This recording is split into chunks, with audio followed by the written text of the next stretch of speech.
Hey DJT, it is Brooke and Susie here again to talk about some more stuff with sock puppets, right?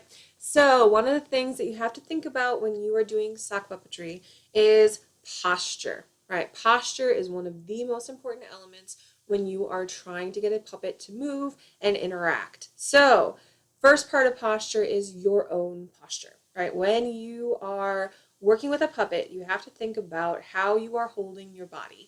Because if you are holding a puppet and you're just kind of like leaning against stuff and your shoulders are hunched in, your puppet arm isn't going to have much movement, right? If I am kind of like scrouched down, just sitting and not caring how I'm sitting, this puppet doesn't have a lot of place to go. She's going to kind of be lower than I want her to be, and she's not going to be moving around much. However, if I sit back with my shoulders back and my head up and my arm out to the side, right, what I'm doing is I'm allowing her to have more movement. I'm allowing her to get up or low. I'm allowing her to move forward or backward. And she is also going to mimic what I am doing. So when you are working with a puppet, you have to think about how you are also holding your arm and how strong your wrist is. If I'm not really putting much power behind my wrist, then her head's going to be a lot lower than I would want it to be. I want her head to be up. I want her to be looking alert. I want her head to be able to nod, and I want her head to be able to bounce when she walks. I want her head to be able to do lots of things. So when I am working with a puppet, I have to keep my wrist straight or as straight as possible in order to give her good posture. Because if I don't care about what my arm is doing, she's not going to have good posture either. She's going to look a little hunched. She's going to look a little sad. She's going to not be having much fun.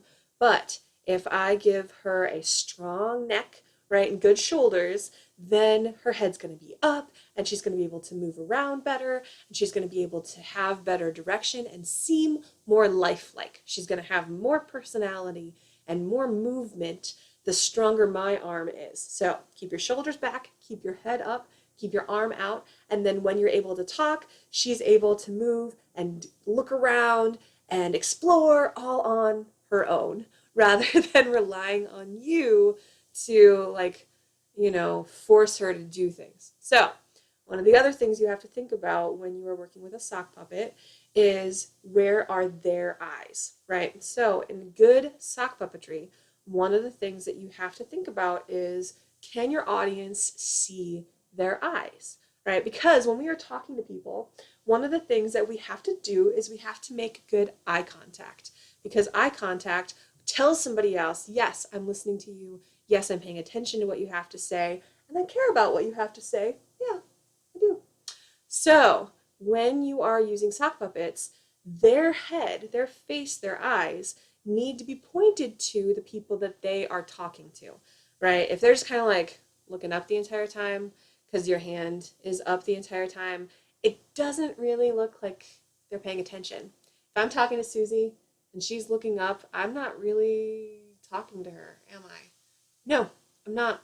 What I'm doing is I'm talking to her mouth, and that's not how we talk to people. That is odd. So instead, what you want to do is you want to bend your hand just a little bit more, right? So if I am talking to my hand, this may seem more normal if you're just using a hand puppet, but what you want to do instead is you want to bend it just a little bit, figuring that their eyes are going to be where your knuckles are, and you want to bend your hand just a little bit more than might feel natural so that their eyes are in the right place, right? So that when you are talking to your puppet, that your puppet's eyes are looking at you, okay?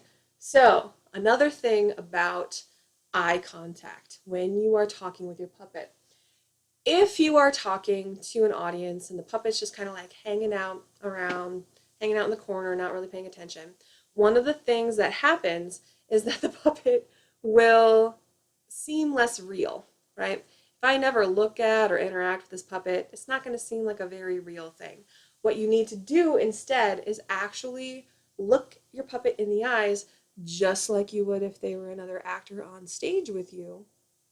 Yep. You have to look them in the eyes and you have to talk with them as if you are actually having a conversation, right? And then when you are talking to your puppet in front of the audience or when they're talking to your audience, they will seem more real because they are looking at you, right? So if you want to have a real conversation with your puppet, what you need to do is you need to look at them, right? Eye contact is so weird. If I'm just like talking to you and this puppet's just kind of like doing its own thing, it's not going to engage you as much. You're going to be looking at me and not really looking at the puppet. But the instant that I give the puppet some eye contact, right? Yeah. The instant the puppet gives you some eye contact, you know, that is when they develop personhood. That's when they become real. And that's when you can really have a conversation with them, right? Yeah.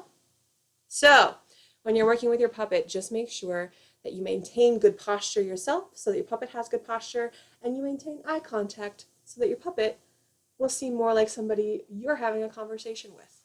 All right? Talk to you later.